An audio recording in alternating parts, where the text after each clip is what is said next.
Hello! Aujourd'hui, on se retrouve pour le point culture du mois d'avril. J'ai lu 8 livres. Ça fait longtemps que j'avais pas lu autant, 8 putains de livres.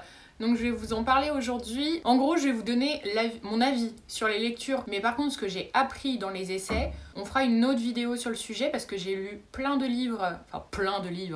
livres sur la paline, que nous appellerons bientôt la paix, parce qu'il y en a marre de me faire cancel mes vidéos dès que j'en fais simplement mention. Donc bref, à chaque fois je cache le titre et tout, mais ça passe quand même pas. Toutes les vidéos où je parle de la paix, c'est infernal. Donc on va essayer de faire avec, même si c'est pas agréable à écouter à l'oral, j'en ai bien conscience, mais on fait comme on peut. Hein. Petit aparté donc sur la consommation culturelle du mois d'avril, 5 petites minutes sur ce que j'ai fait d'autre que lire. Toupa, toupa, tarapapirapipam. Boum. J'ai regardé sur Arte TV ou France TV, je sais plus lequel des deux, les 3 parties du reportage sur le procès de Klaus Barbie. Je l'ai trouvé assez mal fait, c'est-à-dire que je l'ai trouvé vraiment très décousu. Après j'ai appris des choses parce que la Seconde Guerre mondiale c'est vraiment pas ce que je lis le plus, enfin un sujet sur lequel je m'intéresse énormément. Même quand j'étais en études d'histoire, j'ai fait plein d'autres options que celle-ci. Donc voilà, et je l'ai trouvé assez décousu. Donc bref, si vous en trouvez un autre, ça pourrait peut-être être plus intéressant pour les personnes qui ont envie d'en savoir plus sur le sujet. Ensuite, je suis allée voir des expos au Champ Libre à Rennes. J'ai été voir une expo sur le photographe Grégoire Eloi qui fait des photos en fait principalement de montagne, de neige et tout. La scéno était incroyable, c'était vraiment plongé dans la pénombre avec des murs bleus et verts et ces grosses images blanches et grises qui ressortaient, c'était vraiment sublime. Je connais pas assez bien la personne, enfin je me suis pas renseignée sur qui était le photographe, etc. Mais juste du point de vue visuel, c'était vraiment très beau. Par contre à la base j'allais au Champ Libre pour aller voir l'expo sur la révolte des sardinières. Pour info, je m'en ferai une vidéo prochainement, je pense que ce sera la prochaine d'ailleurs, sur la révolte ouvrière des sardinières. Et bon, un peu déçue parce que en fait c'était plus un accrochage qu'une exposition. C'était dans les expos permanentes et il y avait juste 2 pans de mur dédiés à ça. C'était principalement des photographies, donc c'était super chouette à voir, mais c'était pas du tout une expo complète comme je l'imaginais. Par contre demain soir, je vais voir Demain on travaille je crois, au cinéma Arvor, ça va être un ciné-débat sur la question, enfin sur un reportage sur la grève des ouvrières, je vais y arriver. Et il faut aussi que je regarde le reportage que m'a conseillé une copine qui est L'usine rouge sur France TV apparemment, donc bref, je vais regarder ça bientôt. Aussi petit point, je crois qu'on arrive bientôt à la fin de sa campagne, mais Malone a fait un Ulule sur le 3e tome de sa trilogie dont je vous ai déjà parlé avec les hurlements noyés et... Merde, j'ai perdu le premier. Les hurlements noyés et Stanley n'est pas mort. Et bah du coup là, il y a Les Nuits dehors qui va sortir. Donc voilà, il y a la campagne Ulule, j'y ai participé, il est en train de péter les scores donc c'est trop bien. Mais si vous voulez aussi le soutenir et acheter un de ses livres au passage, c'est le moment. Autre chose que j'ai fait, c'est aller au festival La Tornade Féministe organisé par le planning familial du 56 qui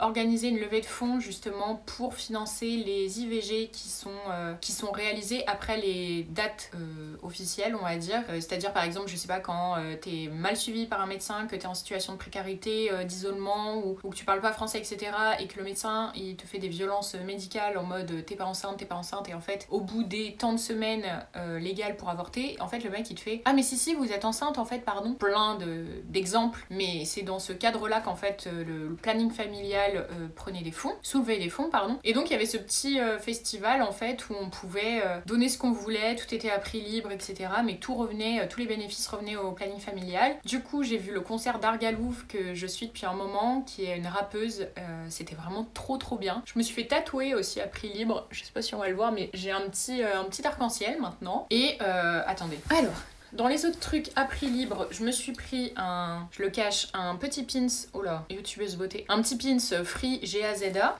J'ai pris plein de petits trucs comme ça en prix libre, donc j'ai le dilemme de Cologne, quel espace politique pour les femmes racisées de Mélusine. J'ai pris Ce qui se passe quand les blancs changent de Bell Hooks, ça c'est un courrier, ça n'a rien à voir. Et j'ai pris d'Audrey Lorde, je vous en avais parlé, c'était de la poésie que je vous avais partagée, mais là c'est Âge, race, classe sociale et sexe, les femmes repensent la notion de différence. Voilà, donc que je vais lire bientôt. Et pour terminer, on m'a offert un week-end d'anniversaire il y a peu où on est allé au château de Plessis-Bourré et au château d'Angers. Château d'Angers, c'est là où il y a la grande tapisserie de Bayeux, donc c'est assez impressionnant. Mais je le trouve assez anecdotique au niveau visite. Par contre, le château de Plessis-Bourré est vraiment sympa parce que, tu sais, il y a à la fois des pièces où il y a du mobilier, des pièces sans mobilier, des histoires hyper intéressantes sur j'allais dire les archivistes, pas du tout, les alchimistes. Du coup, si si ça vous intéresse, allez vous renseigner. Mais voilà, c'était assez intéressant, beaucoup de peinture aussi au plafond, enfin voilà, différentes formes d'art qui mettent en valeur le château. Et je trouve que la visite était assez plurielle, il n'y avait pas juste 50 000 pièces qui s'enchaînaient avec 50 000 types de mobilier où à la fin tu as rien retenu. Bref, et c'est un château entouré de douves, donc c'est très très joli. Et alors dernier truc, dans le cadre du festival Mythos à Rennes, il y avait une pièce de théâtre Macbeth par la compagnie l'Unijambiste, si je me trompe pas. Et en fait, il y a souvent des tarifs préférentiels pour les personnes qui ont peu de revenus avec la carte sortir. Donc ça, je l'ai eu pas cher. D'ailleurs, le ciné où je vais aller là sur le documentaire là demain, pareil, tarif archi préférentiel. Et donc bref, j'avais jamais lu Macbeth. L'histoire est chiante. C'est vraiment genre un homme qui enfin, on lui fait une prophétie, on lui dit gars, tu seras roi.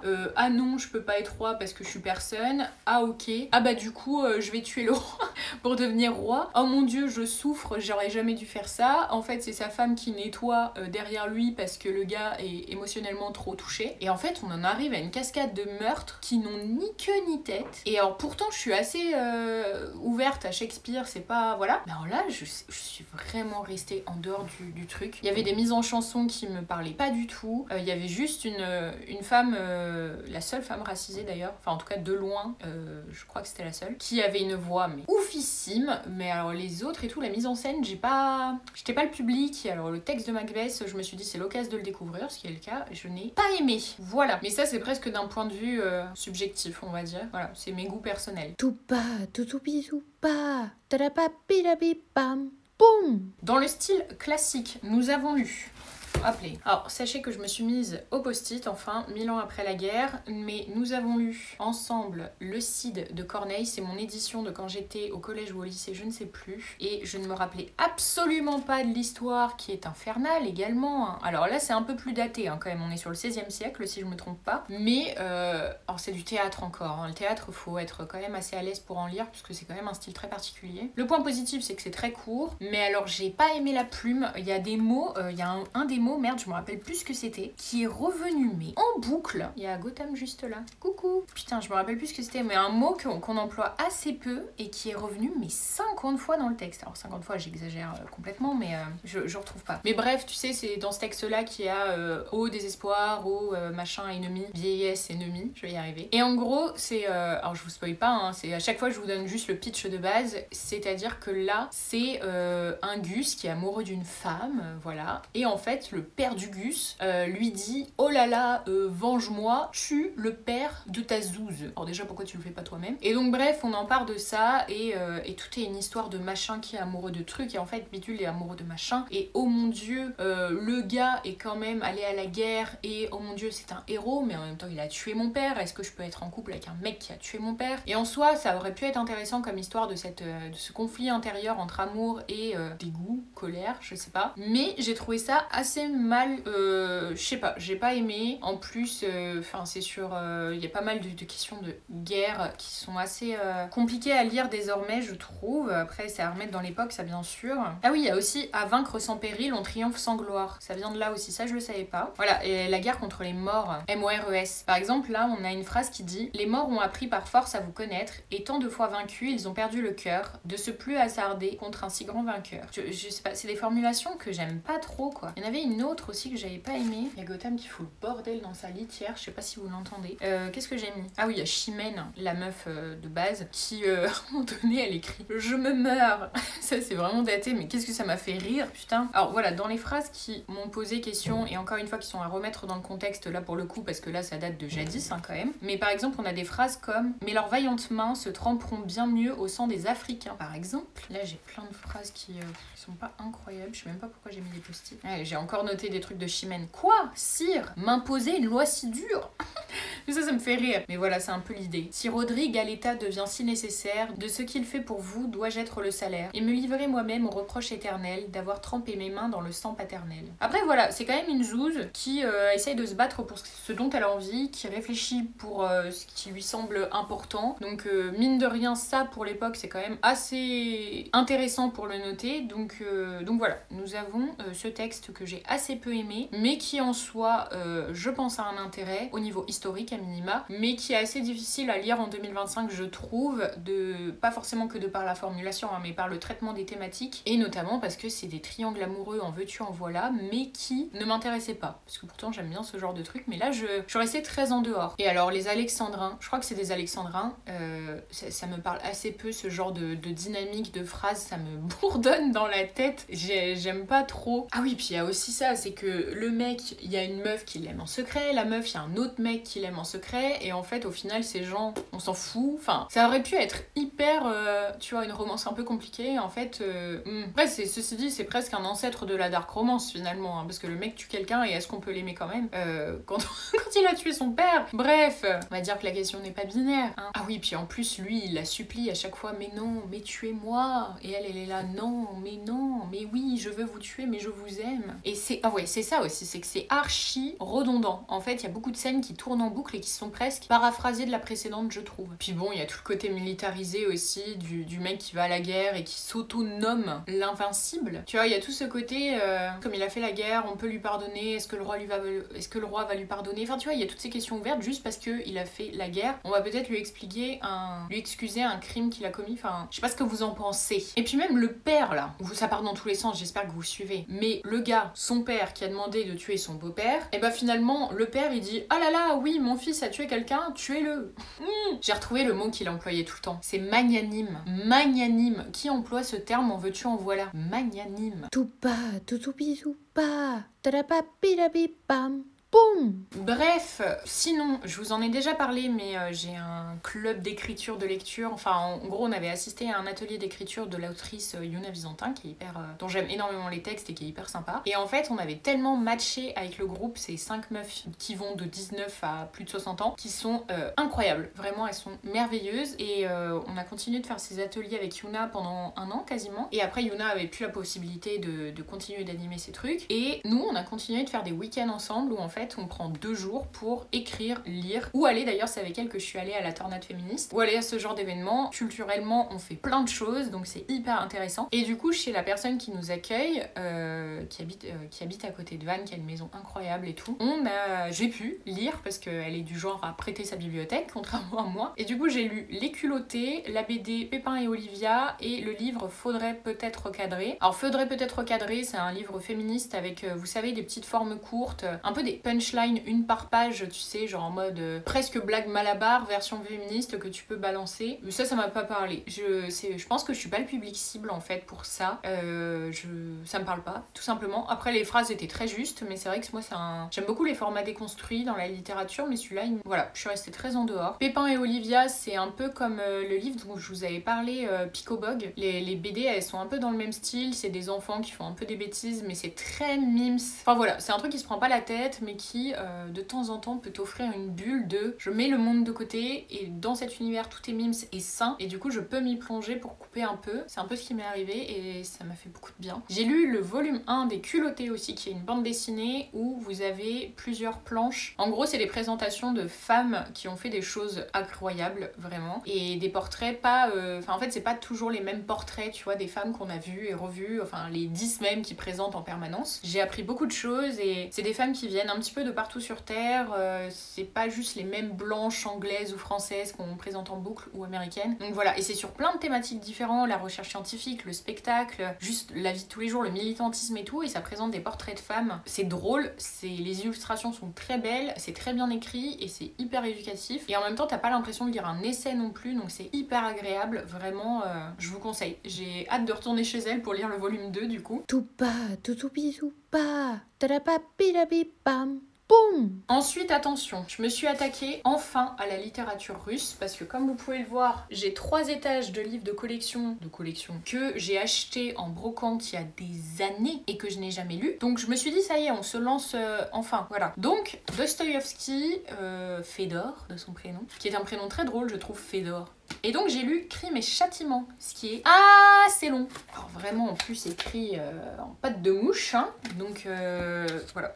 Et en plus j'ai cassé ma tranche, donc il faut que je trouve comment recoller ça. Je sais que c'est assez facile, parce que c'est pas un livre de collection incroyable, mais chiant, donc il faut que je m'occupe de ça. Et en gros le pitch de base c'est un jeune étudiant qui est en condition de précarité, en situation de précarité pardon, et qui va se retrouver à commettre un crime pour essayer de contrer ça. Et après on va le suivre un peu dans ses tourmentes internes de oh mon dieu j'ai tué quelqu'un, oh mon dieu pourquoi j'ai tué quelqu'un, dans son possible chemin de reconstruction, rédemption, est-ce qu'il va le dire à ses proches ou pas. Enfin j'essaie de pas vous spoiler parce que moi je connaissais pas l'histoire donc voilà. Il est question d'amour, il est question de plein de choses, de relations abusives aussi, enfin il y a plein de personnages secondaires qui représentent en fait chacun une des images que l'auteur se fait de la Russie, c'est-à-dire que vous allez avoir je sais pas moi la meuf hyper cartésienne, hyper machin, hyper truc, très nul comme description cartésienne machin et truc.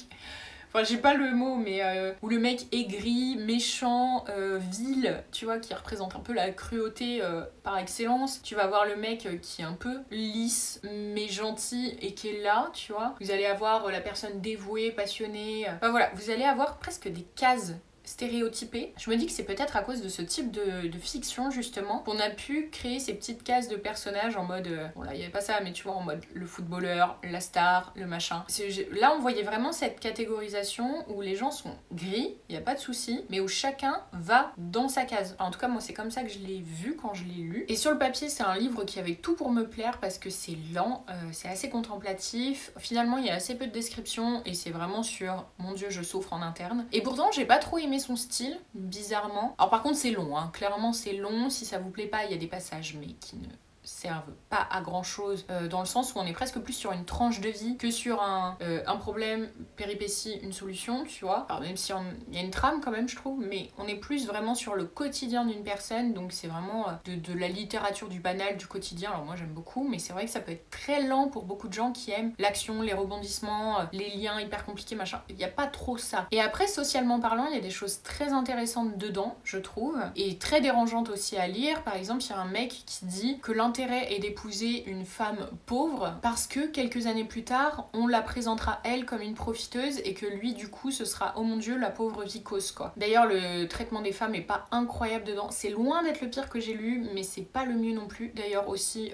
pas mal de réflexions antisémites quand même, avec des phrases genre ou même des raccourcis aussi pas mal, genre le caractère d'un juif par exemple, c'est pas trop pourquoi, enfin tu vois, des clichés un peu comme ça qui sont très datés. Et en fait tout le long du récit c'est la question de est-ce que c'est legit de tuer quelqu'un. Et du coup il y a toute une réflexion autour du fait que les crimes de manière générale sont très souvent des réponses à un système mis en place, donc là par exemple avec comme résultante la précarité et le fait qu'une personne est en détresse au point de chercher des solutions complètement désespérées, enfin voilà. Et il dénonce l'auteur le fait que ça n'existe pas là folie passagère. Et d'ailleurs c'est assez ouf parce qu'on revoit, on voit beaucoup ce terme utilisé dans les médias, genre en mode oui c'était un fou qui, en étant complètement psychophobe, hein, en accusant les personnes avec des troubles mentaux d'être les principaux criminels de ce monde, alors que juste 99% des crimes répondent à des problématiques systémiques, oppressives, sociétales, enfin voilà. Et du coup bref, on retrouve très souvent ça dans les médias comme discours, alors que ça va être les mêmes personnes dans ces médias. J'arrive pas à savoir si je suis claire. Ce mec il dit que la littérature classique c'est un incontournable et que oh mon dieu la jeunesse est dépravée désormais car elle n'a plus de culture, et en fait il ne connaît absolument pas ce qu'il y a dans la littérature classique puisque cette littérature classique va à l'encontre de lui, ses propres idéaux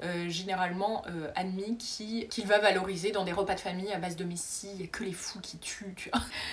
Ah, laissez les gens fous comme nous en dehors de vos bêtises. Voilà. Ah si aussi, il y a tout un long passage sur le fait qu'il compare les hommes ordinaires des hommes extraordinaires, en disant que les hommes extraordinaires sont forcément des criminels, qui sont en dehors de la norme, en dehors de ce qui est attendu. Et il dit que les hommes ordinaires sont ceux qui entretiennent le présent, alors que les extraordinaires s'occupent de l'avenir. Et enfin bref, il y a tout un passage sur ça, une discussion entre deux personnages, et j'ai trouvé toutes ces réflexions archi intéressantes. D'ailleurs, précision faite, je ne valide pas les propos de personnages ou de l'auteur ou que sais-je. Je vous donne les informations de ce qu'on peut trouver dans ce texte et les questionnements qu'il peut y avoir, savoir si vous, ça peut vous intéresser pour avoir envie de les lire. D'ailleurs, ceci dit, Dostoïevski, Fédor, tant qu'on y est, apparemment était un ingrat personnage avec sa compagne. Je n'ai pas du tout les sources, enfin je me suis pas assez renseignée, mais apparemment c'était encore un beau fumier. Oui, j'ai fait une note aussi, parce qu'il y a cette mention aussi du personnage principal qui croit en la nouvelle Jérusalem. Et je trouve ça fou que dans plein de textes que je suis en train de lire en ce moment qui sont antérieurs à notre génération, j'ai l'impression qu'on ne pouvait pas faire un livre sans mentionner Israël ou Jérusalem. Pas d'autre fixette, zéro. Je trouve ça assez... Je m'y attendais pas en fait, bizarrement. Plus de batterie. Le plan a dû changer, je suis navrée pour ça. Bref, vu que j'ai un discours complètement déconstruit qui part dans tous les sens, je reviens à cette histoire de femme pauvre qu'il faut épouser là pour qu'elle devienne... Enfin voilà, il est aussi verbalisé qu'elles-mêmes ont besoin d'être avec des hommes riches et qu'elles sont entretenues et que pour un homme c'est mieux d'épouser une femme pauvre, comme ça elle est à disposition. Du fait qu'elle soit entretenue, elle n'a entre guillemets rien à dire et elle est à disposition. Et donc ça c'est un personnage qui tient ses propos et en même temps des fois il y a des paragraphes qui questionnent un petit peu l'égalité homme-femme, etc. Donc il y a un peu un discours ambivalent avec des fois des traitements des femmes quand même très très douteux. Et pour autant il y a des discussions par exemple autour de l'union libre, ce qui est assez intéressant je trouve. Par contre oui, j'avais oublié en parlant de tout ça, il y a quand même de la pédominalité d'un mec de 60 ans qui épouse une adolescente de 15 ans. Et d'ailleurs cet homme dit aimer l'enfant et non pas le mot adolescent, il dit aimer l'enfant. Et soit dit en passant sur un autre sujet, le mot viol est utilisé, enfin des fois il y a souvent des paraphrases, des métaphores, tout ce que tu veux, et il est même dit qu'il est difficile de prouver le viol dans la société. Bref, il y a des questions éthiques, sociétales qui sont intéressantes. Après globalement c'est quand même très long, mais il y a toute une question de l'entourage qui est hyper intéressant aussi autour de ce personnage principal, des souffrances de l'entourage, des souffrances indirectes donc, de ce lien qui peut être fait avec une personne que tu vois culpabilisée mais tu sais pas pourquoi, de personnes qui sont peut-être au courant, de personnes qui présupposent, de gens qui sont dans le déni, enfin je trouve que l'entourage qu'il y a autour de ce personnage est archi... on a un peu toutes les options on va dire, et c'est assez intéressant en ça. Tupa, tutupi, tupa, tarapapirapipam. Boum! Aussi, Mémoire d'un fou, donc ce n'est pas de la fiction, ça a été écrit par Flaubert quand il avait 17 ans. C'est un texte où il a un ton très hautain, je trouve, très torturé à base de oui mais moi je suis un homme qui vit dans la poésie, je ne suis pas comme vous pauvre manant. Enfin j'exagère mais c'est un peu l'idée je trouve. Après il y parle d'amour, du premier amour adolescent qui est quand même assez fantasmé puisque là dans ce cas-là il est pas réciproque. Après quand il parle d'amour hétéro, il parle bien d'une femme et d'un homme, mais il parle de toute cette nostalgie, des souvenirs qu'on peut avoir, et pour autant il verbalise quand même, enfin tu sais il dit enfin du temps de souvenirs qu'on peut avoir quand on a que 16 ans tu vois, mais il parle de toute cette nostalgie déjà naissante, de cet amour là qui n'est pas réciproque, qui va créer en fait cette première désillusion du monde, c'est un grand mot, mais ce premier tu vois un peu paf envers sa gueule, donc ce qui va créer les premières un petit peu tensions internes, tourmentes internes. Après il a quand même des propos à un moment donné grossophobes envers une personne qui dit ah ouais elle était grosse et c'était son seul défaut apparent, enfin il y a quand même des trucs dérangeants comme ça. C'est pas le fond du propos, mais il y en a quand même. Juste après, je vais vous faire une petite aparté sur Flaubert en tant qu'humain aussi,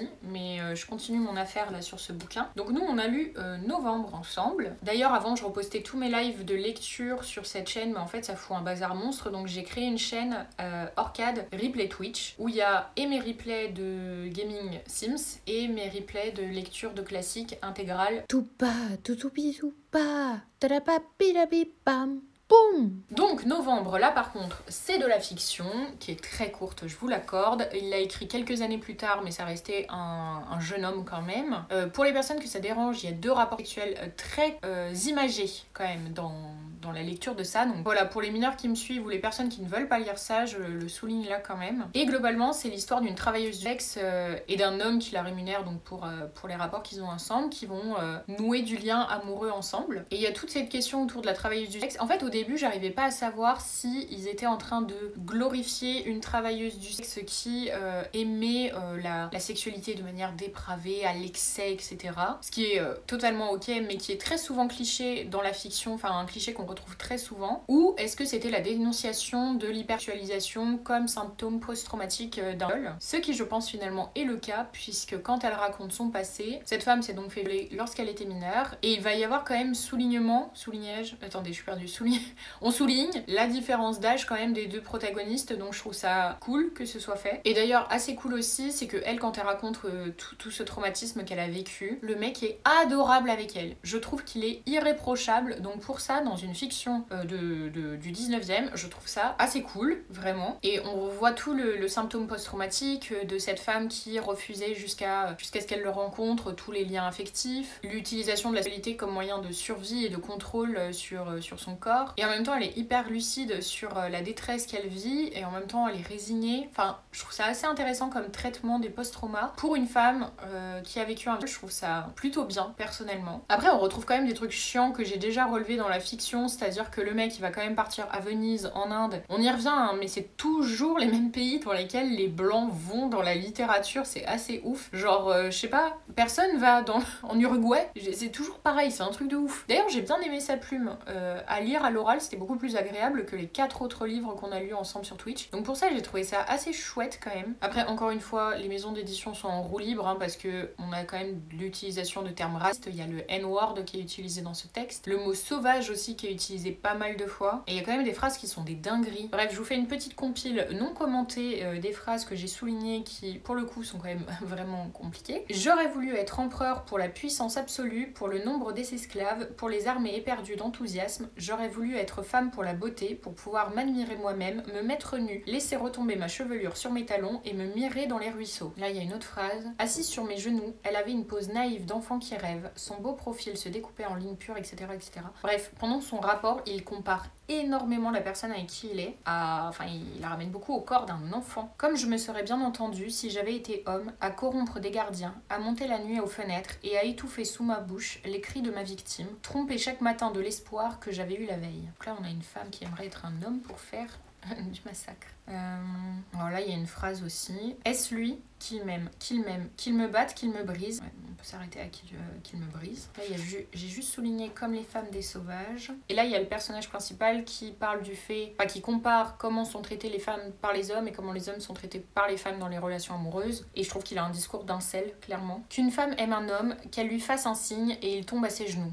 Mais nous, quel hasard qu'elles viennent à nous regarder et encore. Il faut être riche, avoir des chevaux qui vous emportent, avoir une maison ornée de statues, donner des fêtes, jeter l'or, faire du bruit, mais vivre dans la foule sans pouvoir la dominer par le génie ou par l'argent, et demeurer aussi inconnu que le plus lâche et le plus sot de tous. Quand on aspire à des amours du ciel, quand on mourrait avec joie sous le regard d'une femme aimée, j'ai connu ce supplice. Et elle lui répond: tu es timide, n'est-ce pas? Cette femme d'ailleurs est archi drôle dans le texte, vraiment très très drôle dans ses répliques. Donc là on a une phrase aussi, c'est le Soudan, le pays des N-words, le pays de l'or. Ah oui, et il va en Chine aussi, donc du coup il écrit: j'irai dans le pays jaune que l'on appelle la Chine. Là il y a encore une fois la pirogue des sauvages, parce que là il voyage à la fin. Ah oui, là il parle des personnes qui vivent dans la rue et qui mendient. Heureux le mendiant de Naples qui dort au grand soleil, couché sur le rivage et qui, en fumant son cigare, voit aussi la fumée du Vésuve monter dans le ciel. Je lui envie son lit de galets et les songes qu'il y peut faire. La mer, toujours belle, lui apporte le parfum de ses flots et le murmure lointain qui vient de Capri. Bref. Et alors la dernière que j'ai notée. Quant à séduire une jeune fille, elle se serait crue moins coupable s'il l'avait violée. Attacher quelqu'un à soi était pour lui pire que de l'assassiner. Bref, et à la fin, donc on a tout un truc. Le manuscrit s'arrête ici, mais j'en ai connu l'auteur et après il y a tout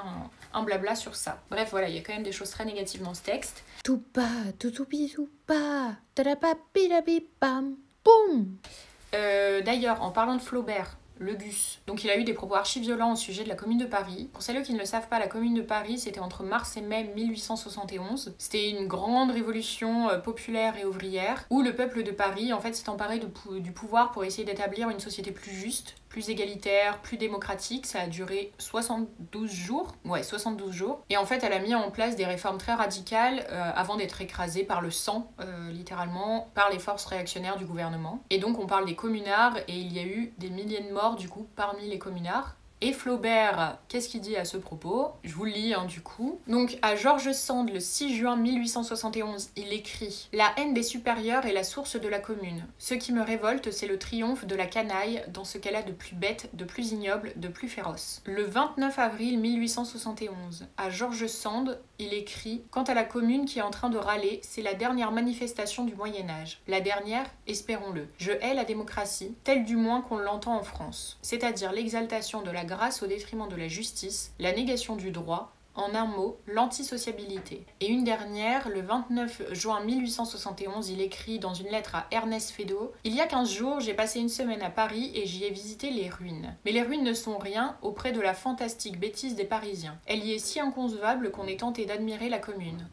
Non, non, la démence, la stupidité, le gâtisme, l'abjection mentale du peuple, le plus spirituel de l'univers dépasse tous les rêves. Je n'ai aucune haine contre les communeux, pour la raison que je ne hais pas les chiens enragés. Le mépris. Toupa, toupa, tarapapirapipam, boum. Et donc pour conclure et sans développer, je vais juste vous donner mon avis dessus. Ce mois-ci, j'ai lu lui. Il y a un an, j'ai lu lui, j'ai pris des notes sur plein d'articles qui sont nommés dedans, et j'avais pas envie de faire une vidéo, enfin à la base j'avais envie de faire une vidéo où je vous présente chacun des articles, mais c'est ultra chiant, et du coup je vais plutôt parler d'un article quand il sera lié à un sujet de la vidéo. Donc là-dedans, il y a un article sur la palatine, donc quand je ferai une vidéo sur mes livres liés à la palatine, je parlerai également de l'article qu'il y a dans ce texte qui est Queer Asia, qui regroupe plein d'articles sur la question queer en Asie, et donc dans différents pays d'Asie, différentes questions queer, etc. Bref, je parlerai également de ce livre que je n'ai pas commencé à lire. C'est une collection qui existe qui est vilaine as fuck. C'est un recueil de nouvelles en fait sur plusieurs pays. Vous avez par exemple la même version sur l'Irak, la même version sur le Kurdistan. Et donc là il y a 12 auteurs et qui ont écrit des histoires autour d'un imaginaire de leur pays après 2048. Donc il y a de la SF, de la dystopie, enfin voilà, il y a plein de choses comme ça dedans et celui-là faut que je le lise. Et donc ce mois-ci j'ai lu celui-ci de Nadia Elia et je vais prononcer P désormais parce que sinon ça va être trop chiant. Donc ça s'appelle P, un féminisme de libération, et c'est tout un texte donc aux éditions Remue Ménage. Ils font des petits formats, celui-là il est vraiment rikiki. J'ai pris 70 milliards de notes donc je ne vais pas vous en parler ici. Je le ferai quand je ferai la vidéo complète parce que j'ai appris énormément de choses. Il y a des choses qui sont mieux formulées que ce que je pourrais dire moi. Il y a la parole donnée aux concernés, donc je pourrais vous citer, et il y a également des ressources que j'ai notées de choses que j'aimerais lire, regarder, enfin tu vois, des reportages, des idées d'articles, des textes, voilà, que j'ai noté aussi, que je veux vous communiquer sur le sujet. Et donc voilà, c'est un texte qui parle du fait, dire que si on veut être intersectionnel, il est pas possible d'éviter la question féminine dans les discours féministes. C'est un peu le pitch général. Et donc l'autrice écrit hyper bien, c'est hyper rapide à lire, c'est hyper juste, et d'ailleurs à la fin il y a aussi tout un entretien avec elle sur, enfin vraiment plus une interview, donc c'est hyper intéressant aussi de la lire de manière un peu plus spontanée entre guillemets, donc ça c'est hyper intéressant aussi. Et du coup il va y avoir une très forte critique donc du féminisme blanc, du féminisme islamophobe également, et donc dans ce texte il est pas mal question des femmes et des personnes queer palestiniennes, et donc aussi il y a le nom d'associations, d'organismes, etc. qui ont été créés par des femmes palestiniennes, ce qu'elles font aussi en ce moment en fait, mine de rien, parce que ce texte je crois qu'il date de l'année dernière, texte qui m'a été conseillé par une des meufs avec lesquelles je fais mon club de lecture, écriture, 2024. Et je le trouve hyper accessible et en même temps hyper complet dans les ressources qu'il propose. La manière d'écrire est très facile, c'est-à-dire que si tu n'y connais rien, tu peux le lire très facilement. Si tu as des personnes dans ton entourage qui sont soi-disant renseignées mais complètement à l'ouest quand même, tu peux leur offrir. Je trouve que c'est un très bon moyen d'expliquer le sujet sans que ce soit trop énergivore pour toi. Il est aussi très bien expliqué la différence entre l'antisémitisme et l'antisionisme, chose que beaucoup de gens mélangent encore. Et du coup, cette autrice est donc chercheuse et militante P, mais qui vit désormais aux États-Unis. D'ailleurs, ça me fait penser. Bref, ce texte, je vous le recommande vivement, mais alors vivement, parce qu'en plus, il est vraiment court à lire, il est vraiment plus que nécessaire. Voilà, je vous le conseille fois 1000. Toupa, toupa, tarapapirapipam, boum. Et alors, depuis Noël, j'ai enfin été abonnée à La Déferlante. Pareil, c'était une revue que je ne connaissais pas il y a encore 2 ans de ça et que mon club d'écriture-lecture m'a conseillé, et cette revue est incroyable. Donc déjà il y a une grosse mise en avant des journalistes, illustratrices, enfin portraits de personnes queer, racisées, femmes, enfin dans cette revue c'est assez chouette, ne serait-ce que pour découvrir des gens dont la parole est très souvent tue par les médias. Alors ce mois-ci, moi ce que j'ai relevé dedans, alors il y a un poème de Lorraine Marx, si vous ne connaissez pas cette poétesse, qui a écrit Est-ce que tu me suivras dans les flammes, qui est un poème assez court mais que j'ai trouvé super chouette. Il y avait un entretien avec la queer queen des queens, Angela Davis. Si vous ne la connaissez pas, je vous invite à aller suivre son travail. C'est une femme militante impressionnante qui a d'ailleurs été en tôle, je ne le savais pas, je l'ai appris dans ce truc, pour une fausse accusation de meurtre, bien évidemment. Et donc l'entretien s'appelle Contre le fascisme, l'espoir est une exigence absolue. Hyper positif, même si on parle de trucs ultra compliqués dans ce texte, la conclusion c'est vraiment que il faut garder espoir entre guillemets et je trouve ça assez chouette. Et d'ailleurs juste après il y a une chronique de Gundo Diawara qui s'appelle Nous sommes des millions, qui pareil c'est vraiment que de la recherche d'espoir on va dire dans le militantisme et de se rappeler que si on milite c'est parce qu'on imagine un futur plus doux, plus juste et non pas juste parce qu'on est en contradiction avec le régime actuel. C'est aussi penser au présent comme au futur et le futur normalement donne espoir justement. Elle dit que donc ce qui l'a fait passer du côté des optimistes c'est être témoin de l'éveil politique des jeunes générations de France. Et ça j'ai trouvé ça super. Il y avait tout un truc sur le procès Mazan, ça c'était hyper dur à lire. Il y avait pas mal de citations des coupables que je n'avais pas encore entendues qui sont immondes, vraiment c'est vraiment dur à lire. Dans ce que j'ai lu il y a aussi un reportage sur les sages-femmes durant la guerre au Liban, donc actuellement. Hein. Et donc le portrait d'une de ces femmes, je l'ai trouvé hyper touchant, hyper intéressant aussi, parce qu'il y a des choses que je ne connais pas. Et là où j'en suis arrêtée, c'est à cette petite BD qui a des illustrations incroyables, qui s'appelle La Renaissance de Boudja, dessin et texte de Nigel Panasco. Voilà, dont la bio est plus tard, et je suis encore... Ah bah non, je l'ai fini, malheureux. Ah non, je l'ai pas fini. Ah non, et j'ai aussi lu dans le Finistère L'adieu aux sardinières, donc il y a un reportage encore une fois, sur la grève des sardinières à Douarnenez, mais cette fois sur les descendantes de ces personnes. Donc ça je vous en parlerai sur la vidéo, dans la vidéo sur les sardinières pour éviter de m'éparpiller parce que cette vidéo est encore très longue et à la base je voulais parler de tout ce que j'ai appris là-dedans. Maintenant, en même temps j'ai beaucoup lu et en même temps je me dis ça sert à rien de vous dire juste ah j'ai aimé, tu vois, ça n'a aucun intérêt. J'ai quand même tourné 1h17 donc j'espère que j'arriverai à condenser tout ça parce que vraiment j'ai peur que ce soit vraiment... En fait les vidéos longues sur ma chaîne elles font pas de vues et en même temps je me dis c'est les formats qui sont pertinents pour ce genre de truc. Je sais pas trop, je suis un peu mitigée sur ça. Si vous avez des conseils,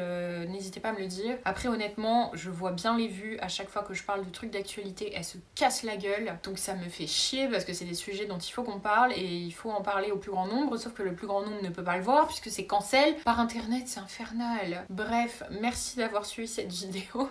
Si vous êtes encore là à ce moment-là, n'hésitez pas à laisser un commentaire, partager, commenter, liker, enfin voilà, n'hésitez pas à interagir avec la vidéo pour que l'algo la perde un peu moins que toutes les autres. Sinon, on est quand même plus de 1100 ici, je trouve ça dingue, je trouve ça vraiment dingue. Je sais que on fait pas énormément de vues, il y a très peu de commentaires sur cette chaîne et pour autant les gens s'abonnent et il y a des gens qui voient mes vidéos. Du coup, je trouve ça quand même assez ouf et merci pour ça, vraiment. Et n'hésitez pas à aller vous abonner aussi à la chaîne de Replay Twitch si les lectures ou les Sims vous intéressent, ou sinon à venir directement me follow sur Twitch. Si vous voulez qu'on échange, n'hésitez pas à m'envoyer un DM sur Insta. Alors j'ai Orcade Recto qui est pour ma vie perso et mes lectures, et Orcade Verso qui est pour mon travail d'autrice et d'illustratrice, que j'ai ouvert il y a peu, donc il y a 3 pélos dessus, mais je vais le partager là-bas maintenant. D'ailleurs, j'anime un atelier d'écriture le 17 mai en Normandie. Si ça vous intéresse, je vais partager la com sur mon compte Orcade Verso. Et sinon, bah voilà, hein. On va pas faire une conclusion qui est plus longue que la vidéo. Merci à tous d'avoir regardé cette vidéo, et donc manifestement, on se dit à bientôt pour une vidéo sur la paix et donc aussi une vidéo sur la grève des ouvrières à Douarnenez. Je pense que c'est les prochains trucs à venir. Il faudrait aussi que je fasse une vidéo update écriture parce que j'écris beaucoup en ce moment et je le partage assez peu. Et je peux pas tout faire, le montage c'est si long. Bref, la bise.